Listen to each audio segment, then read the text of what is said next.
This conference will now be recorded.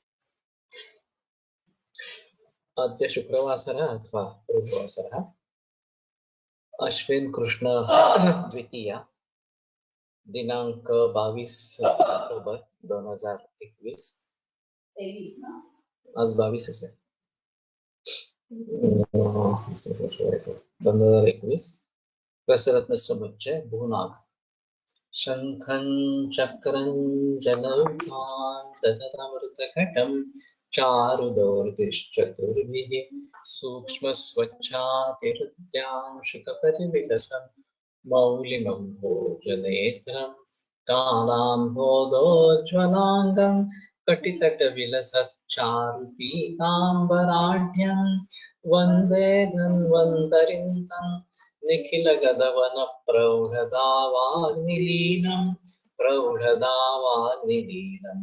ब्रह्मणो हि समारब्धा मात्रे आद्येषु पूजिताम् अस्मदाचार्यपर्यन्तां वन्दे गुरुपरम्पराम् आयुर्वेदरतं वन्दे माधवाख्यं महागुरुम् आयुर्वेदामृतं सर्वं शिष्येभ्यो यः प्रदत्तवान् द्रष्टाज्ञानी दृष्टकर्मा कृतकर्मा तथैव च अध्यापको विश्वश्रेष्ठो महान् संशोधकस्तथा गुणैरेतैः समुदितैः यत्कार्यं प्रतनोति सः समृद्ध्यर्थं हि कार्यस्य वयं नु प्रयतामहे सरस्वत्यै नमो यस्याः प्रसादात् पुण्यकर्मभिः बुद्धिदर्पणसङ्क्रान्तं जगदध्यक्षमीक्षते आत्रेयं प्रथमं वन्दे आयुर्वेदजगद्गुरुम् आयुर्वेदामृतं सर्वं गृहीत्वा हि सुरेश्वरात् अग्निवेशादिकेभ्यो यत् प्रयच्छत्मनि सत्तमः प्रथमं तन्त्रकर्तारम् अग्निवेशं नमाम्यहम्।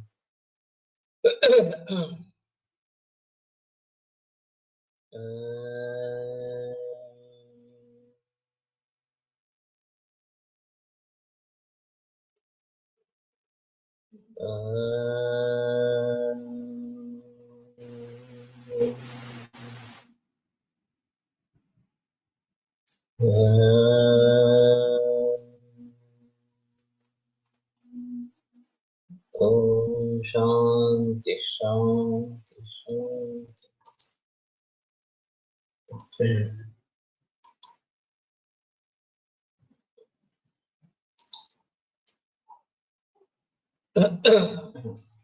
भूनागोद्भवसत्त्वम् उत्तमोन्वितं श्री सोमदेवोदितं दत्तं पातमितं द्विषाणकणकेन एकं गतेनोर्मिकाम् तद्धौताम्बुविलेपनं स्थिरचरोद्भूतं विषं नेत्ररुक् शूलं मूलगदंश कर्णजरुजो हन्यात् प्रसूतिग्रहम्।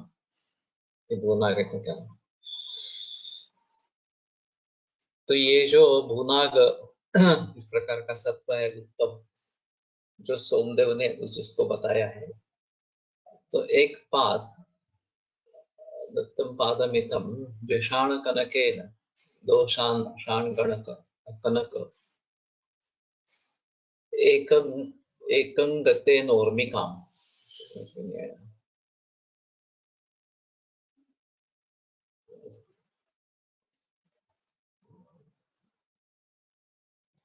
पादमितम इति द्विषाण कनकापेक्षया ज्ञेय। तो दोन शाण कनक सुवर्ण और उसका चतुर्थांश भूनाग सत्व देना तेन तेन भूनाग सत्वस्य माशकद्वयं कनस्य च क्षाणद्वयं ग्राह्यम्।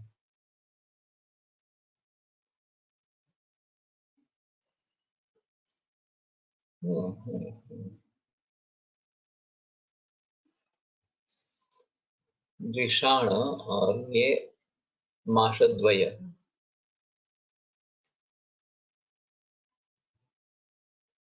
ऊर्मिका अंग रोपकम इत्यर्थः प्रसूति ग्रह प्रसूति रोग प्रसूति का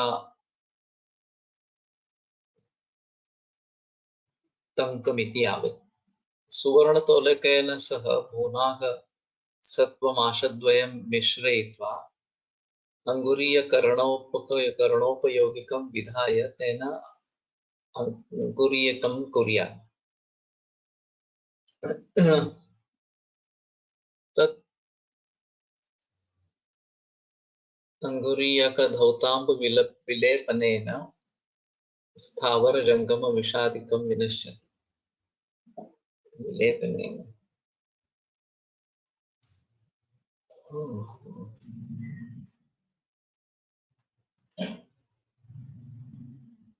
एकंगतेनोर्मिकाम् तद्धौताम्ब विलेपनं स्थिरशरोद्भूतं विषं नेत्ररूप मूशूलं मूलगदञ्च कर्णजरुजो हन्यास प्रसूति का।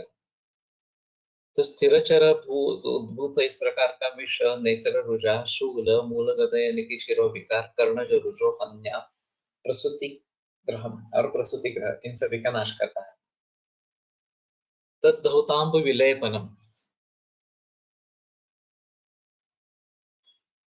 ते उर्मी का ये अंगूठी है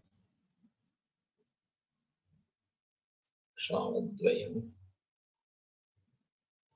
अंगुरोपकमित्यर्थः अंगरोपकमित्यर्थः। तो इस सोना और ये बुना इनसे अंगूठी बनानी है और उससे धोया हुआ पानी इन सभी में काम में आता है।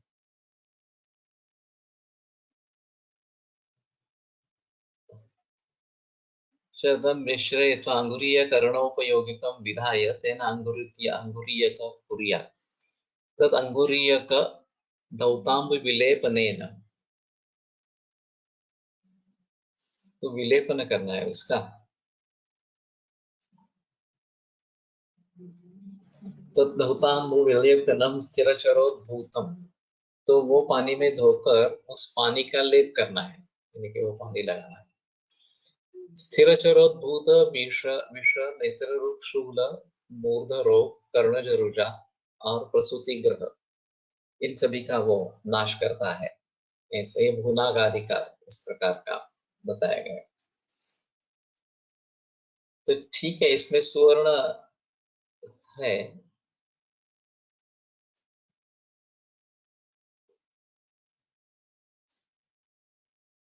विषाण तनक और ये पादमित उसका चतुर्थांश ही ये भुनाग लेना है तो ये अंगूठी बनेगी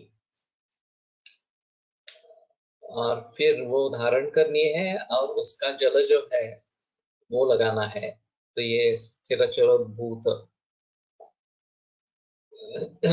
तो स्थिर का मतलब स्थावर विषय होगा और चर का मतलब ये जांगम विषय इस प्रकार का होगा। दोनों के लिए कारक है। तांब ने गांडोळाचं सत्व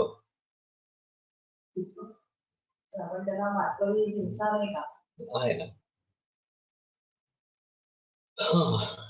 ठीक है।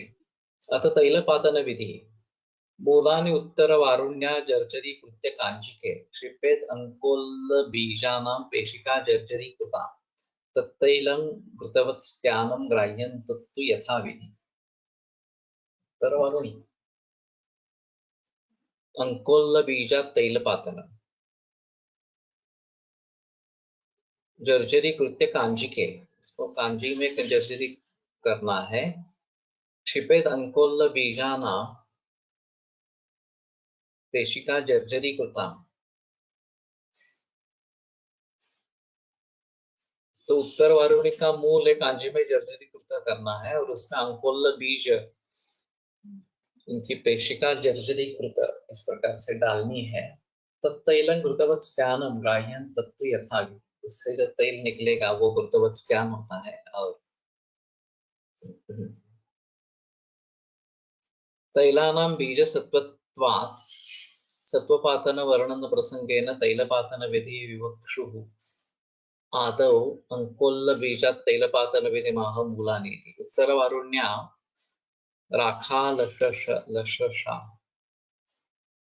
इति प्रसिद्धाया इंद्रवारुण्या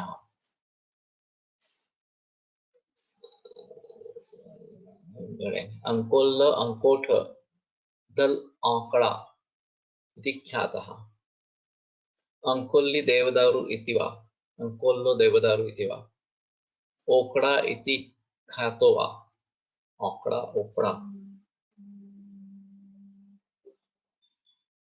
को करोल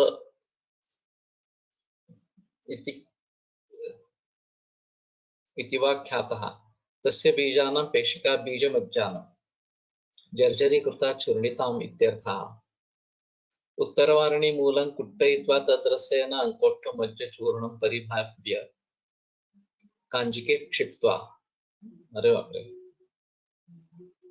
अंकुली मूल को कूट कर उसके रस से अंकोठ मज्ज चूर्ण उसकी भावना देना है उसको। कांजिके क्षिप्त्वा तीव्रातपे दमित, तो तीव्र आतप में उसको मापन करे। घृतवत् स्त्यानं यत् तैलं कांजिकोपरि उत्तिष्ठेत् तत् वस्त्र गंडेन पाणिना वस्त्र गंडेन पाणिना व आकृष्य गृह्णीया, तो उसके ऊपर तेल आएगा घृतवत् स्त्यान इस प्रकार का। वस्त्र खंडेन तो वस्त्र का एक टुकड़ा लेकर, कपड़े का टुकड़ा लेकर या फिर हाथ से उसको बाहर निकाले। यद्वा वक्ष्यमाण विधेना कुट्टितोत्तर वारुणी मूलम अंकोल मज्जचूर्णं च कांजिकेन पिष्ट्वा सूक्ष्म वस्त्रे बद्ध्वा तीव्रातपे लम्बयेत्।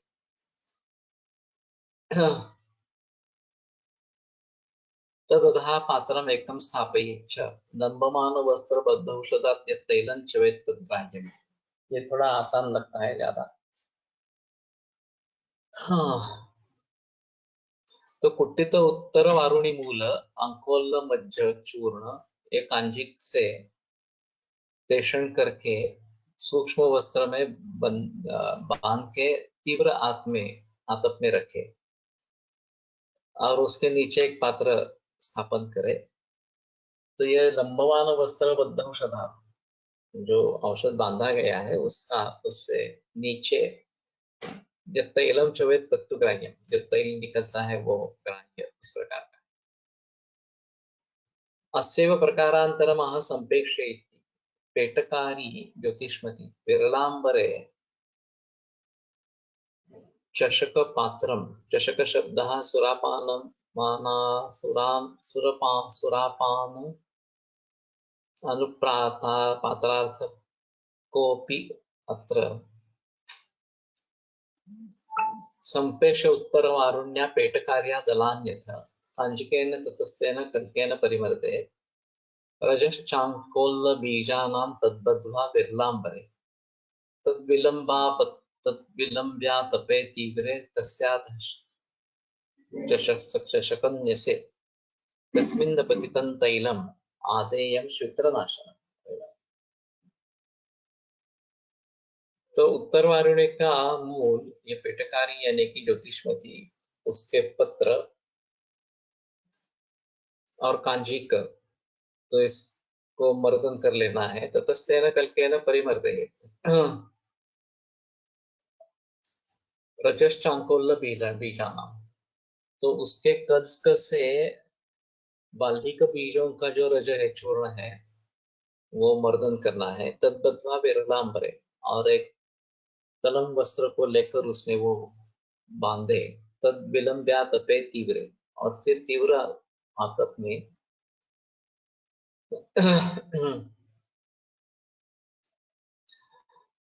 उसको छोड़ना है, टांग ये बांध के रखना है इस प्रकार से। तस्याधः चषकन्य से, और उसके नीचे एक पात्र रखे। ये चषक का मतलब ज्यादातर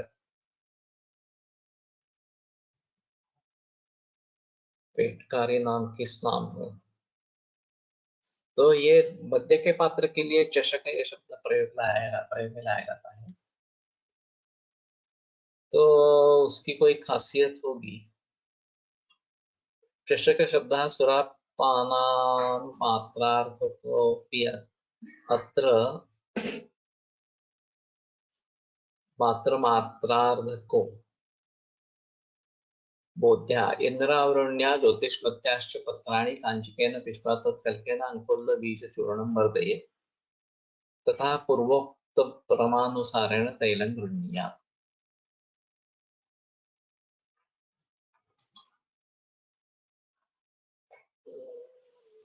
पेटकारी का मतलब क्या है और ज्योतिष्मति का मतलब क्या है, ये दोनों देखने पड़ेंगे।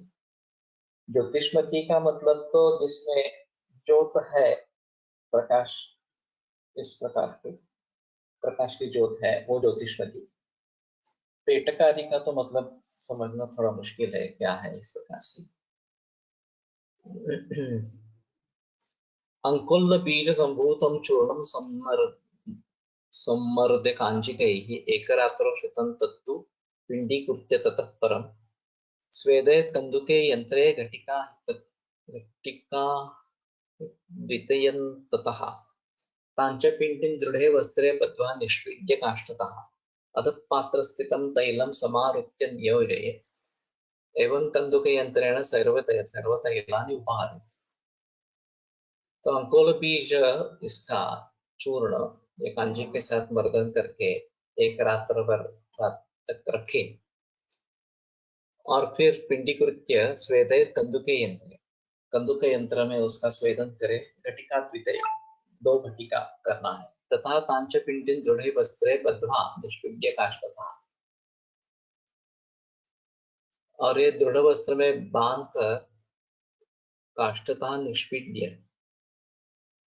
तो काष्ठों से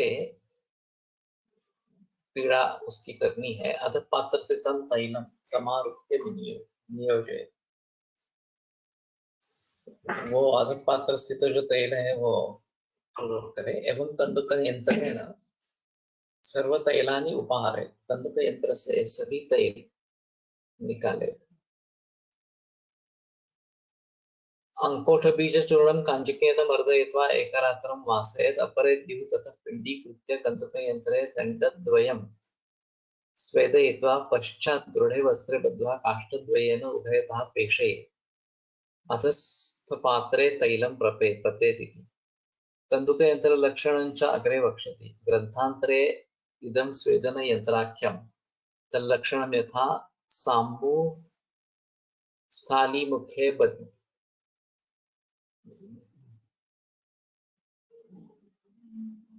वङ्गे वस्त्रे स्वेद्यं निधाय च विधाय पच्यते यत्तत् यन्त्रं स्वेदनं स्मृतं, तद्यन्त्रं स्वेदनं स्मृतम्। साम्बुस्थाली मुखे वंगे वंगे वस्त्रे स्वेद्यं निधाय च, इसमें स्थाली मुख में ये अंबु रखा है। बद्धे वस्त्रे स्वेद्यम निधाय च, और वस्त्र में बांधकर जो स्वेदनीय है वो रखा गया है। विधाय पच्यते,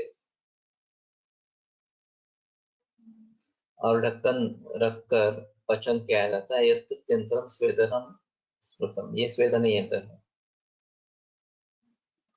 तो मुझे लगता है कि पानी नीचे रखना है और ऊपर से उसकी जो भाप होगी वो ऊपर आएगी, उससे स्वेदन होगा। वो बीच में लटकाए रखना है जो स्वेद्य द्रव्य है वो, और ढक्कन रखा है और फिर पचन करना है। तो उसकी भाप बनेगी पानी की और उससे स्वेदन होगा इस प्रकार से। या भी इसकी एक ही मात्र फलश्रुति सूत्र की बताई गई है ऊपर लगाने के लिए। अभी मालूम नहीं अंकोठ या अंकोल का तेल बाजार में मिलता है या नहीं मिलता है। अगर मिलता होगा तो सूत्र के लिए प्रयोग में ला सकते हैं। और ये क्या द्रव्य है मालूम नहीं, अंकोठ थोड़ा देखना पड़ेगा। अंकुल्यस्यापि तैलं स्यात् काकतुंड्या समूलया, काकतुंडी मूल सहित इस प्रकार की लेते हैं तो भी बाकुची देवदाल्योश्च कर्कोटी मूलतो भवेत्। बाकुचे और देवदाली, इनका कर्कोटी मूल से तैल बनेगा। तो बाकुची तो प्रचलन में है, अंकोल मुझे मालूम नहीं, ये प्रचलन में है। अपामार्ग कषायण तैलम स्यात् विषमुष्टिशम। तो विषमुष्टि ये तो विषतिंदुक है, तो अपामार्ग कषाय से उसका तेल निकलता है। काकतुंडी श्वेतगुंजा समूला काकतुंडी रसेन अंकोल बीजं मर्दयित्वा पूर्ववत् कंदुकायंत्रे तैलंग्राह्यं बाकुची बीज घोषबीजाभ्यां तैलपातर्विनिमः। बाकुची सोमराजे देवदाली हस्तिघोषकः कर्कोटी कर्कोटकः कॉकरोल इति भाषा कर्कोटी मूल रसमर्दित बाकुची देवदाली बीजाभ्यां पूर्वरीत्या तैलम आहरते। कैन इट बी कंकोल? कंकोल तो नहीं लगता है।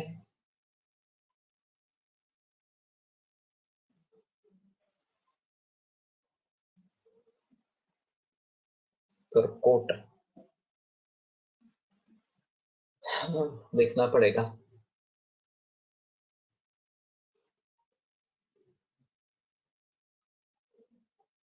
मूलक्वाथ है कुमार्याश्च तैलम जयपालजम हरे। तो कुमारी के मूल के क्वाथ से जयपाल का तेल निकाले। क्वाथे रक्तापमार्गस्य बाकुची तैलमाह।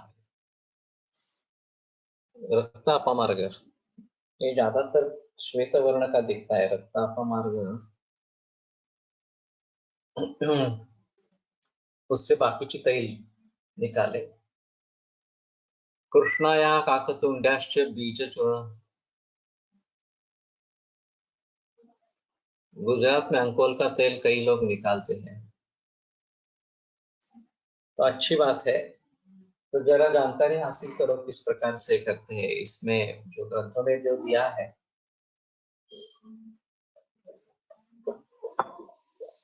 उसी पद्धति से है क्या। और दूसरी चीज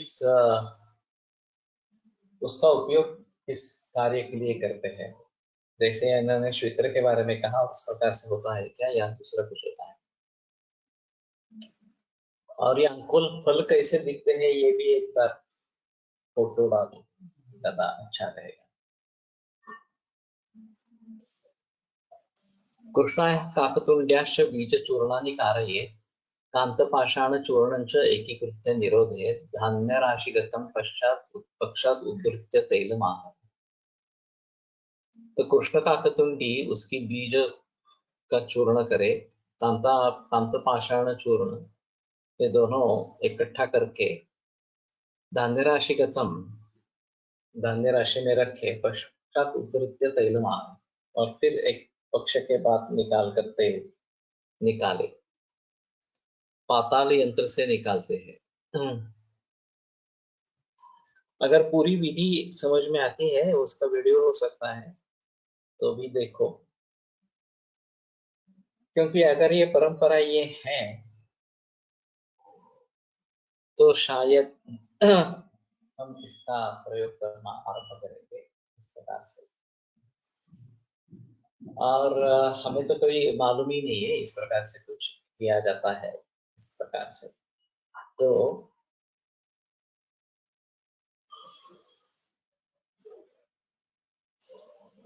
अच्छा होगा।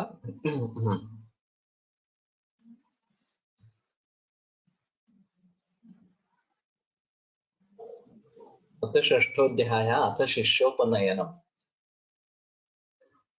हाँ, ये अलग ही मुद्दा शुरू हो गया।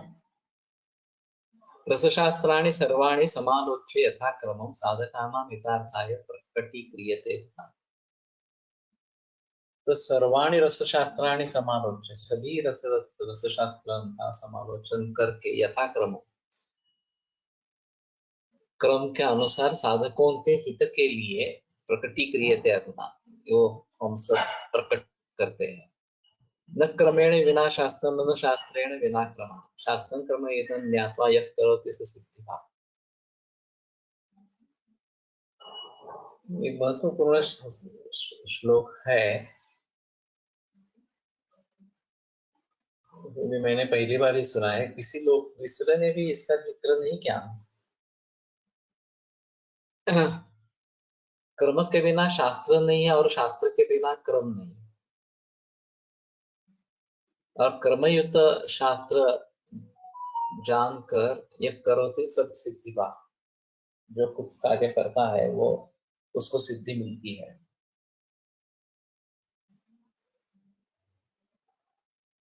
टीका देखते हैं क्या है, कुछ नहीं क्या।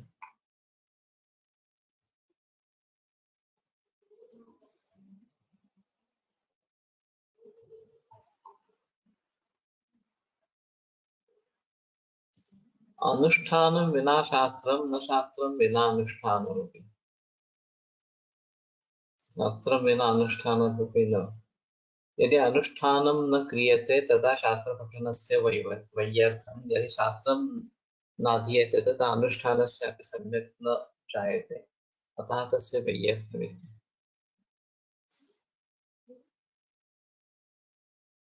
शास्त्रकर्मयोः अन्योन्यापेक्षित्वमाह नेति पौर्वापर्यरूपेण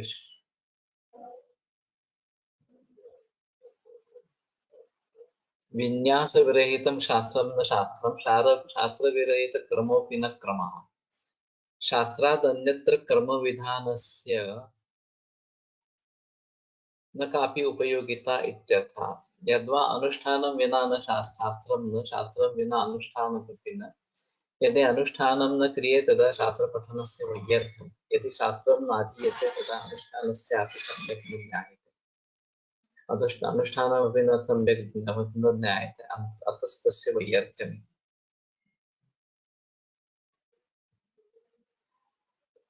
रसशास्त्राणां प्रकटीकरणे कारणं विवक्षुः आचार्याः स्वस्मिन् शिष्याणां प्रत्ययीत पादनार्थ आदौ आत्मनः रसशास्त्रेषु विशेषज्ञत्वं विर्वृणोति शास्त्ररसशास्त्राणि। यथा क्रमं पौर्वापर्यानुसारेण शास्त्रविहितस्वेदनमूर्छनोत्थापनादि प्रक्रियाया यथा निर्देशानुसारेण। यद्वा यथा क्रमं यथा अनुष्ठानं स्वयम् अनुष्ठानादिकं कृत्वा इत्यर्थः। नाहं स्वयं किञ्चित् विविदधामि, किन्तु पूर्वाचार्यप्रणीतानि सर्वाणि शास्त्राणि सम्यक् आलोच्य अनुष्ठानादिना जातप्रत्ययाः सन् प्रकटीकरोमि, अत एव एतत् सर्वं विश्वास्यमिति। तो मैंने बहुत सारे रसशास्त्रों के ग्रंथों का परिशीलन किया है और उसका अनुष्ठान भी किया है। जो जिस क्रम से बताया है उस क्रम से भी किया है, और ये शास्त्र और अनुष्ठान ये दोनों साथ में होंगे तभी सिद्धि होगी, नहीं तो सिद्धि नहीं होगी। तो केवल शास्त्र जानने से कुछ फायदा नहीं है, केवल अनुष्ठान करने से फायदा नहीं है। शास्त्र और अनुष्ठान दोनों होने चाहिए। और शास्त्र के बिना क्रम भी नहीं है, न क्रमेण बिना शास्त्र, क्रम के बिना शास्त्र भी नहीं है और शास्त्र के बिना क्रम भी नहीं है। शास्त्रं क्रमश्रुतं क्रमयुक्तं ज्ञात्वा यत् करोति स सिद्धिः। ये काफी महत्वपूर्ण श्लोक रहेगा। मैंने आज तक कैसे सुना नहीं, मालूम नहीं मुझे। लेकिन ऐसी बात है कि हर शास्त्र के अध्ययन की एक विधि इस प्रकार की होती है। शर्काचार्य ने तो ये लिखा है कि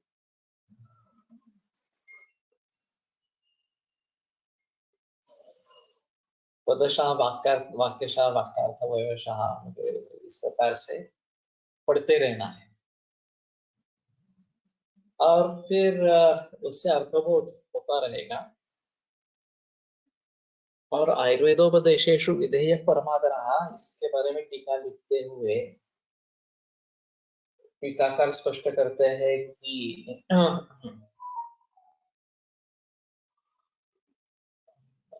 उसमें अनुष्ठान की जरूरी इस प्रकार की है। अभी इसका पहली बात क्या है।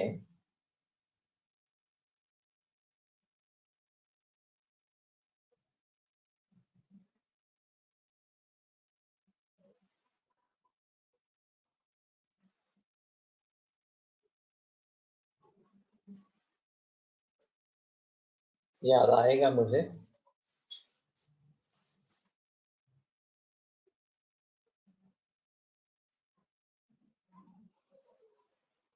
हाँ ठीक है। तो यस्मिन् ज्ञाते सर्वमिदं ज्ञातं भवति निश्चितं तस्मिन् परिश्रमः कार्यः किमन्त चातुर्वर्ण्यः। हर शास्त्र किस प्रकार से सीखना है। पेशेंट एज 52 मर्चेंट नेवी मध्ये शिपवर आहे 90 अमलकटुकार शिरेश्वर हस्तपाददाम शिक्षकाने प्रारंभात योजना केली। द्यायचं मला प्रवर्तन 4-5 वेळा तर मला प्रवृत्ती नाही नाही रक्त नाही या लक्षणाच्या बाबतीत समजत नाही. ग्रहणी दुष्ट आहे एवढं समजले पण कोणता दोष घ्यावा. शूलदाह आव नाही सुक्षेकर मधील मुस्ता या द्रव्याने कमी होईल का ये अजून कल्प ऐड करायला लागेल. ये दोष बाहर निकल रहे हैं बाकी कुछ नहीं है. तो अगर उससे थकान नहीं है तो समझ लेना है कि दोष ही निकल रहे हैं तो उनकी उपेक्षा ही करनी है.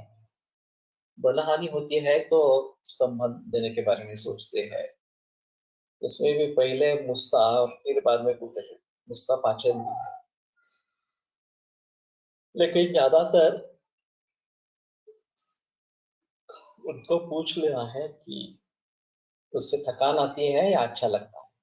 जनरली थकान नहीं आती, अच्छा ही लगता है तो कोई प्रॉब्लम नहीं है. अनुष्ठान म्हणजे सर. हाँ इसलिए मैं भी यहाँ पे थोड़ा सोच रहा हूँ.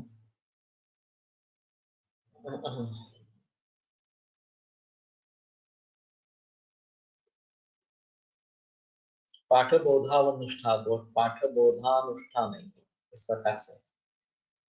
उसका पठन करते रहना, उसका अर्थ समझने लेना और उसका अनुष्ठान करना इस प्रकार से. और खास करके ये अध्यात्म में शब्द ज्यादा अनुष्ठान का आता है कि उसकी जो रीति है उसका जो क्रम है उसको फॉलो करते रहना है. पारायण या ये जैसे पारायण ये एक तरीके का अनुष्ठान है. लेकिन ऐसे कई इस प्रकार के होंगे जिसमें नियम रहेंगे इस प्रकार से. शश्वत अभियोगम अस्मिन् गच्छेत् कि उसी में लगे रहे. ऐसी स्थिति अगर होती है दूसरा कुछ हमें दिखता ही नहीं है इस प्रकार से तो ये अनुष्ठान इस प्रकार का हो जाएगा. और हर शास्त्र की समझने की एक रीति होती है, पद्धति होती है. उसमें ऐसी बात होती है कि पहले क्या सीख लेना चाहिए और फिर जो शास्त्र हम सीखना चाहते हैं वो सीखे. ये क्रम में बात आती है. ते बालानां सुखबोधाय ते क्रियते तर्क संग्रह. ये जो अन्नम भट्ट का श्लोक है. तो बाल किसको कहें. तो टीकाकार स्पष्ट करते हैं कि अधिक व्याकरण काव्य कोशादि अनधिक न्याय बाल. व्याकरण कोश वगैरह जिन्होंने अध्ययन किए हैं सिर्फ न्याय का अध्ययन नहीं किया है वो इनके हिसाब में बाल है.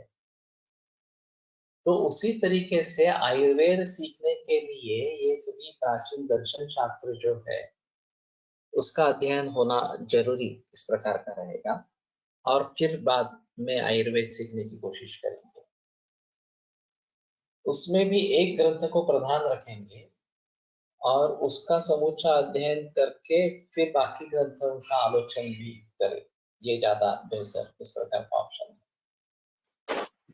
नहीं तो हम बह जाएंगे कहीं किसी सूत्र के आधार पर. तो ये एक तरीका है कि जिसको जानने से शास्त्र के बारे में जानकारी होती है वो पहले हमें करना है.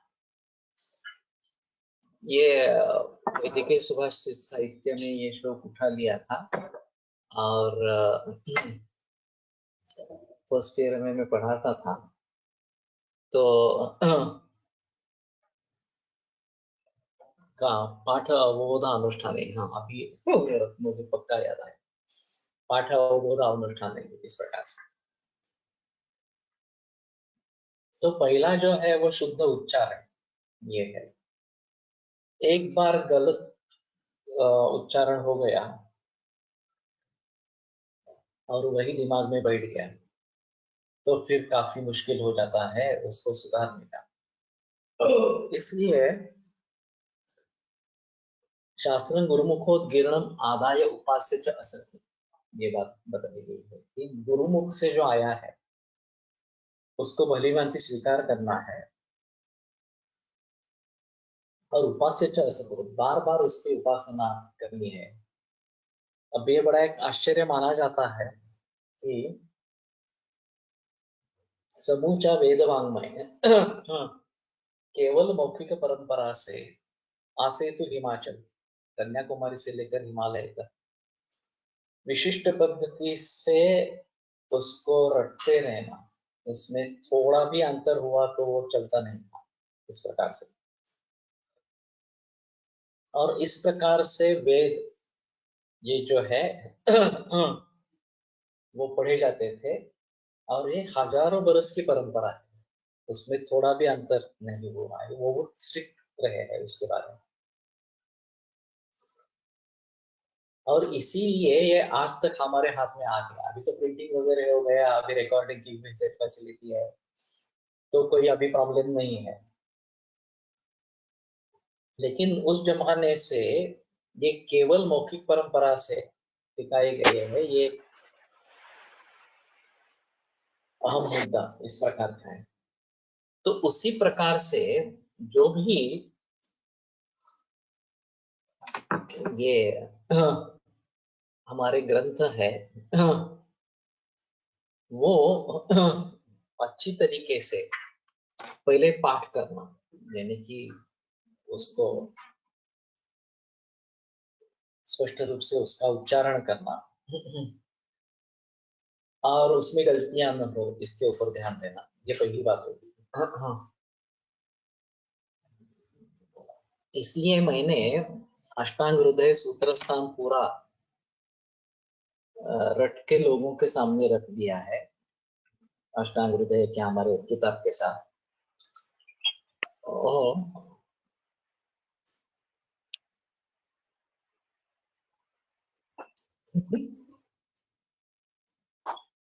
ये इस प्रकार के सवाल मत पूछो यहाँ पे।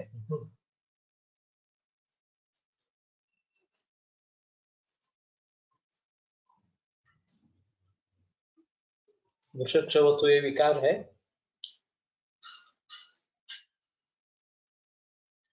तो ऊर्ध्वशत्रु विकार में मिलेगा, उसमें धूपन चिकित्सा अच्छी काम करती है।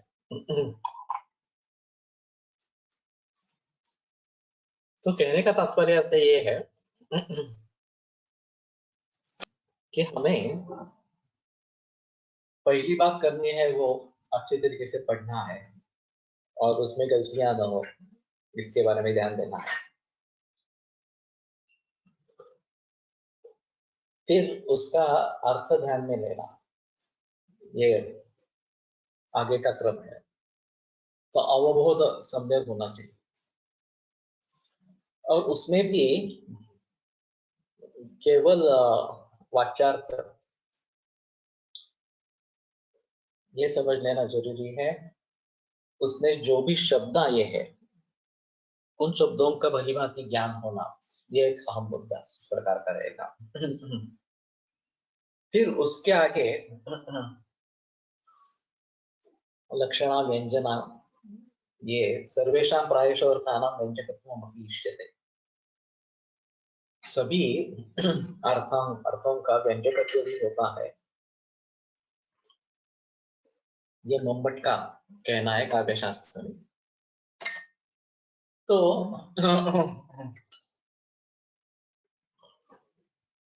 काव्य में तो ये बात होती रहती है कि वाच्यार्थ केवल अभिप्रेत नहीं होता। पश्चिम निश्चल निष्पन्ना पथवलुनी कोटरे रागते बलाका, एक प्रेयसी एक प्रियकर को कहती है, तो एक बलाका कवलनी पत्र पर स्थिर है, निश्चल निष्पन्न है, तो कोई हलचल नहीं है इस प्रकार से। तो प्रियकर को समझ लेना चाहिए कि ये संकेत स्थल है, यहाँ आने जाने वाले लोग ज्यादा नहीं, इसलिए निश्चल निष्पन्न बलाका है। तो यहाँ पे हमें मिलना है इस प्रकार से। तो इस तरीके से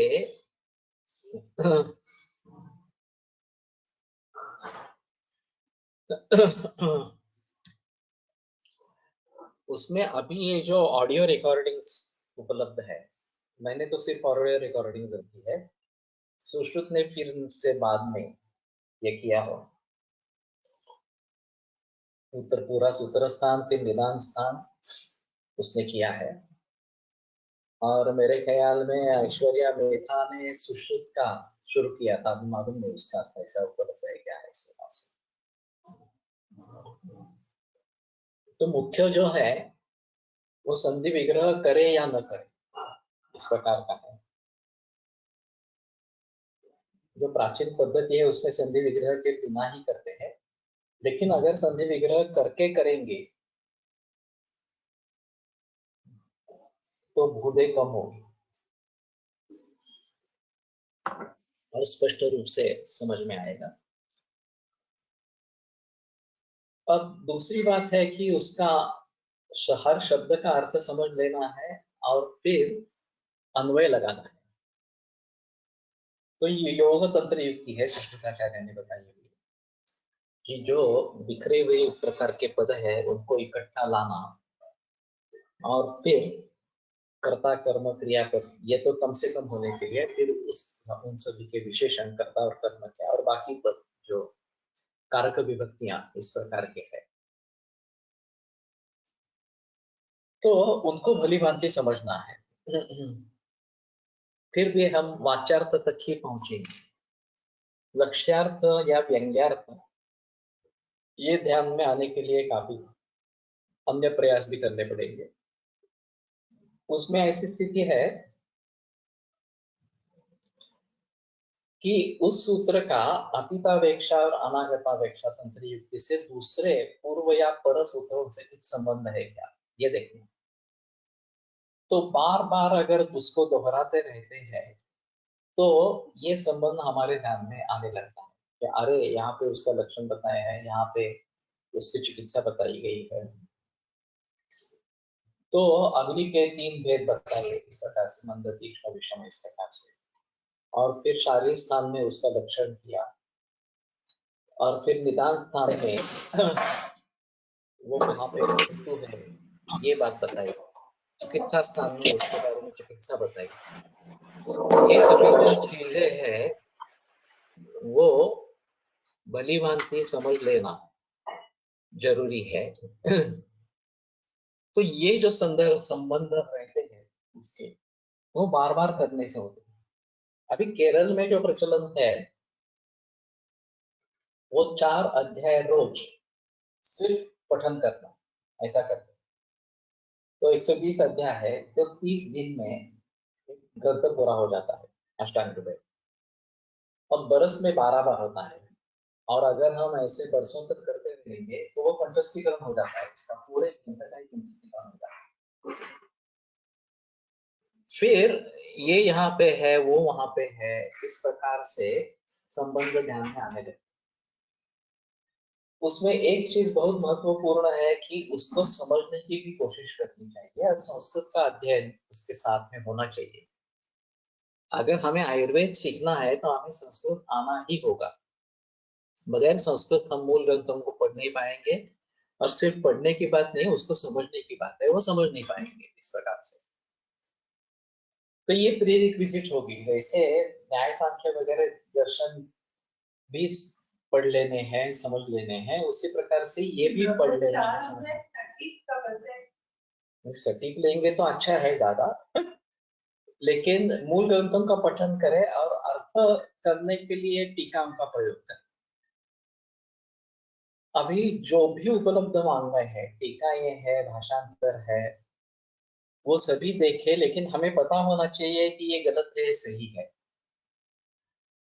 तो उतना हमारा संस्कृत भी अच्छा होना बहुत जरूरी इस प्रकार का रहेगा।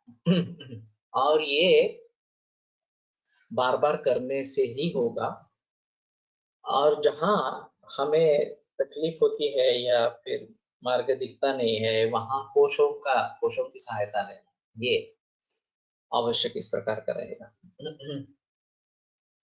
तो मेरा मंतव्य है कि पाठ होना ये एक अहम चीज इस प्रकार की है, और वो पाठ कहना ये बिल्कुल सही ढंग से होना है। उसमें गलतियां अगर घुस गई तो फिर उसको सुधारना काफी मुश्किल होता है। मैंने जो तरीका अपनाया था, मैं जब फर्स्ट ईयर में था तो हमने ये संस्कृत विशारद का कोर्स ज्वाइन किया, नया शुरू हो गया। और मुझे ध्यान में आया कि वाग्भट पूरा पद्य में है और उसको कंठस्थीकरण करेंगे तो ये बहुत काम में आएगा। तो मैंने उसका कंठस्थीकरण आरंभ किया। संयोग से मेरा उच्चारण अच्छा था, मुझे जो गुरु मिले वो भी अच्छे थे, तो उसमें कोई प्रॉब्लम नहीं थी। तो ये कंठस्थीकरण मैं करता रहा। दूसरी ओर संस्कृत विशारद का कोर्स पूरा करता रहा, वो पारंपरिक पद्धति से करता रहा। तो सूत्रों का अर्थ कैसे लगाए, अन्वय कैसे करे, संधि विग्रह समास विग्रह करे, फिर अन्वय करे और फिर अर्थ करे, वाच्यार्थ कम से कम, और फिर उसके बारे में विवरण हो, अतीतापेक्षा अनागतापेक्षा तंत्र युक्ति के आधार पर उसका दूसरे कुछ सूत्रों से कैसे संबंध है, ये ध्यान में लो। और उसके बाद में वाच्यार्थ, लक्ष्यार्थ, व्यंग्यार्थ ये भी बातें हो सकती है। लेकिन उसमें ऐसा है कि किसको किस सूत्र के बारे में कब अचानक ज्ञान होगा, अलग कुछ ज्ञान होगा, और वो महत्वपूर्ण रहेगा, ये बता नहीं सकते। ये प्रतिभा का विषय है थोड़ा सा। और अगर प्रतिभा अच्छी है तो आपको नई नई बातें सामने आती रहेगी, इस प्रकार का होगा जिसका हम भली भांति प्रयोग कर सकते, उपयोग कर सकते। तो ये शास्त्र विहित क्रम है। अब आगे उसके साथ अवबोध हो गया, उसका अनुष्ठान होना चाहिए। तो पहले खुद को करना चाहिए और फिर दूसरों को बताएंगे। ब्राह्मे मुहूर्ते उत्तिष्ठे, ठीक है, ब्राह्म मुहूर्त में अपना आरंभ करो, खाना समय पे खाना है, नेचुरल खाना है, ये सभी व्यायाम और योग नियमित रूप से करना है, ये सभी जो बातें हैं, ये अनुष्ठान हम खुद करेंगे तो हम दूसरों को बता सकेंगे कि ये करो, मैं भी कर रहा हूँ, तुम भी करो, इस प्रकार से। हम खुद ही नहीं करेंगे और दूसरों को बताएंगे तो दूसरों करेंगे नहीं, क्योंकि वो तुम ही खुद नहीं कर रहे हो तो मैं क्यों करूँ, इस प्रकार से।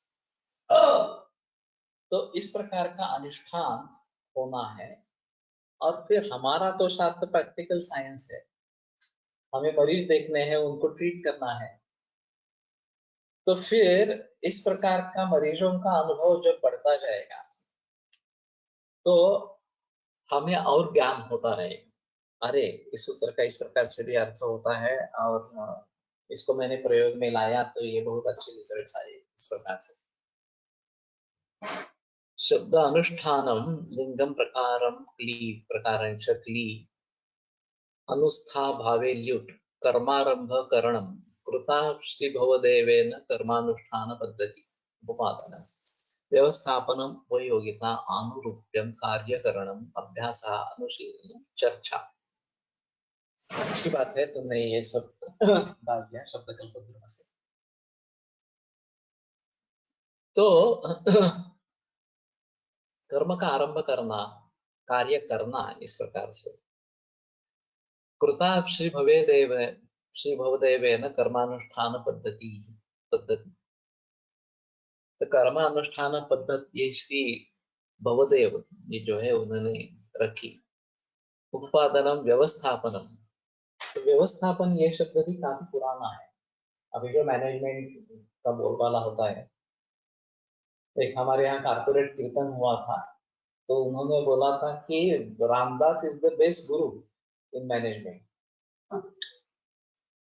तो व्यवस्थापन हमारे यहाँ पहले से ही है, काफी मात्रा में है। उपयोगिता, अनुरूपता, कार्यकरणम, अभ्यास, अनुशीलनम, चर्चा, तो इतने सारे भाव ये अनुष्ठान इसमें इस शब्द में आए हैं। तो ये काफी अच्छा रहेगा। और फिर अनुष्ठान हम करते रहेंगे तो हमें और ज्ञान, अच्छा ज्ञान होता रहेगा, प्रैक्टिकल अप्रोच इसका समझ में आएगा। हम मरीजों में प्रयोग करते रहेंगे और उससे फिर नया नया ज्ञान इस प्रकार का होता रहेगा। अरे ये होता नहीं है तो इसमें कुछ देखना है, क्यों नहीं हो रहा है इस प्रकार से। तो दूसरे किसी को सक्सेस मिला है क्या, वो देखो, उसने क्या किया था, हमने क्या किया था, वो देखो, इस प्रकार से। तो कहने का तात्पर्य अर्थ ये है कि इस तरीके से अगर हम करते रहेंगे तो ये अनुष्ठान इस प्रकार का होगा। और इसलिए शास्त्र का क्रम ध्यान में लेना बहुत जरूरी इस प्रकार का रहेगा। तो जैसे मैंने कहा कि न्याय वैशेषिक वगैरह शास्त्रों का अध्ययन ये हमारी पूर्व पीठिका होनी चाहिए, उसी प्रकार से संस्कृत का अध्ययन भी हमारी पूर्व पीठिका होनी चाहिए, क्योंकि संस्कृत अभी बोली भाषा नहीं है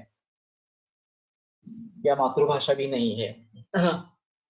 तो उतनी आसानी से संस्कृत को समझ नहीं पाएंगे।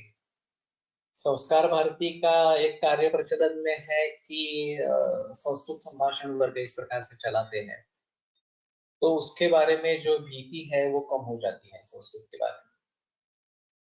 लेकिन ऐसा है कि ये बार बार करना पड़ता है, सातत्य से करना पड़ता है, तभी ये होगा।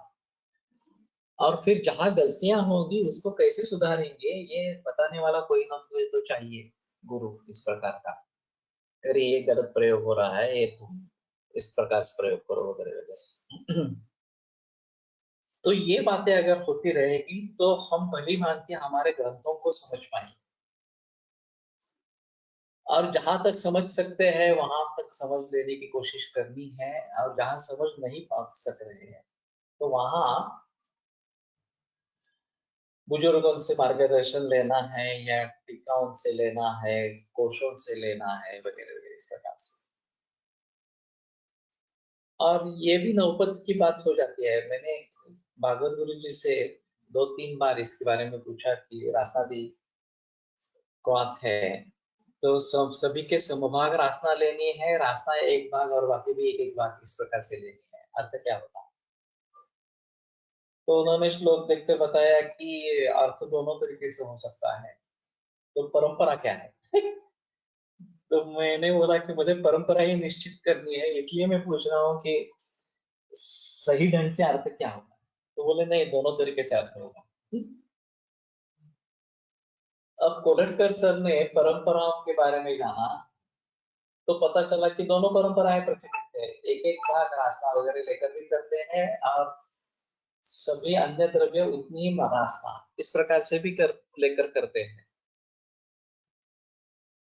तो मालूम नहीं हम कम किस परंपरा को आगे लेकर बढ़ेंगे। तो कहने का तात्पर्य ये है कि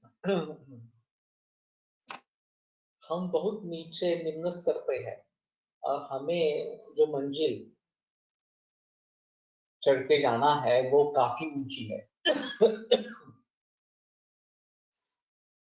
फिर भी हम ऐसा नहीं कहेंगे अरे ये तो बहुत कठिन काम है, इसको कैसे कर पाएंगे, तो छोड़ दो, केवल अनुवाद के आधार पर रहो।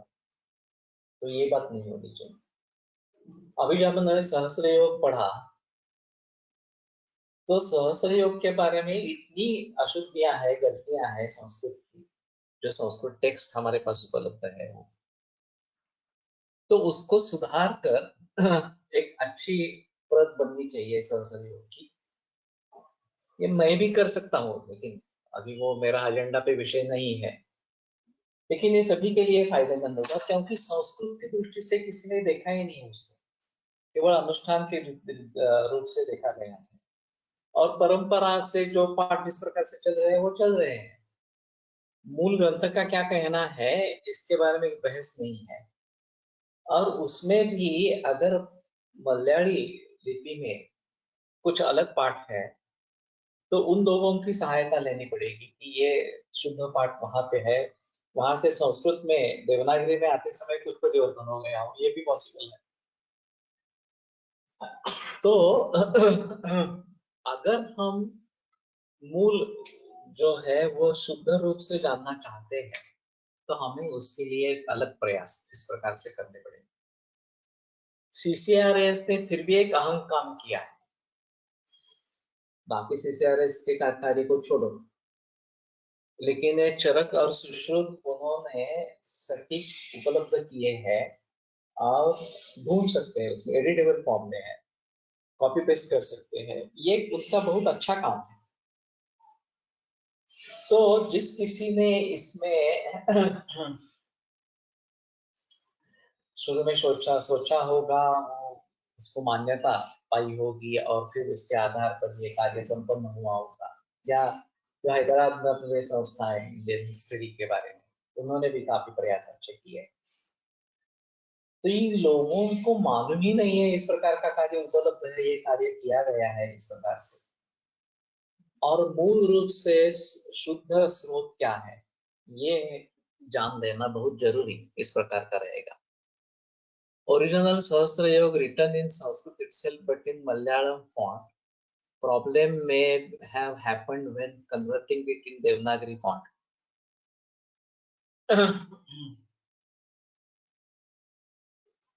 तो उसकी कोई कॉपी, फोटोकॉपी मिल सकती है तो देखो।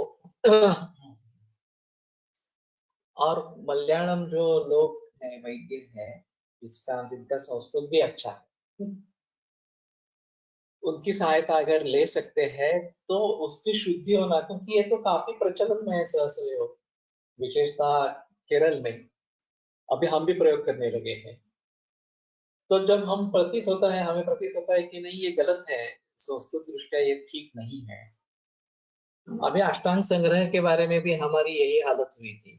उस समय जब हम कोश का कार्य कर रहे थे तो अष्टांग संग्रह एक भी किताब उपलब्ध नहीं थी। सिर्फ ये आत्रेय प्रकाशन की किताब, वो भी बाउंड नहीं थी उस समय में, वो हमने बाउंड करके ले ली। उन्होंने सिर्फ ये प्रिंटेड पेजेस दे दिए हमें और उसके आधार पर काम किया, और काम करते समय पता चला कि आगे पे बहुत गलतियां हैं इसमें संस्कृत की दृष्टि से। I have Malayalam Sahasra Yoga. I can read Malayalam written in Sanskrit easily. तो देखो ये इस प्रकार से होगा, और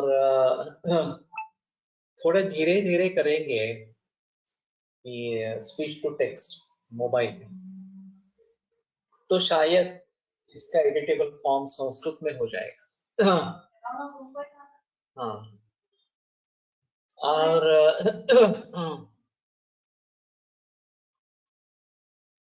तो तुम पढ़ो नहीं तो एक तो ऑडियो हो जाएगा उसका, और फिर उसका स्पीच टू टेक्स्ट करेंगे तो उसका एडिटेबल फॉर्म ये भी माइक्रोसॉफ्ट वर्ड में हो जाएगा। तो ये हमारे लिए अच्छी बात इस प्रकार की होगी। और फिर उसमें भी अगर गलतियां हैं तो उसमें सुधारने की कोशिश करेंगे। लेकिन जो हमारे सामने पीडीएफ आई थी वो तो अच्छी नहीं थी, उसमें कोई संदेह नहीं है।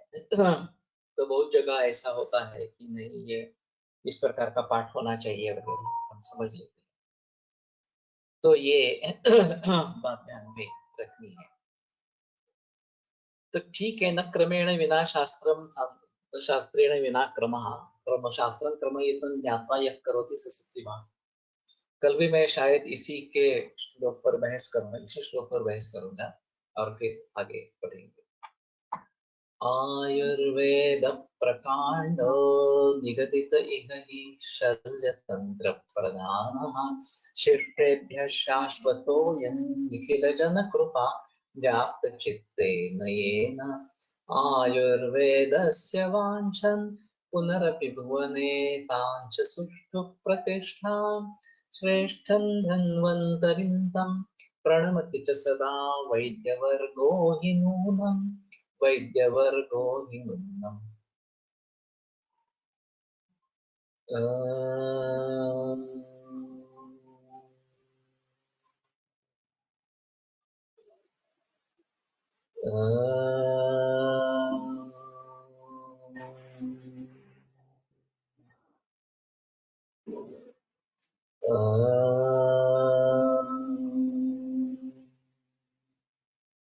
ओम शांति शांति शांति। विरम्यते व्याख्यान व्यापारात्।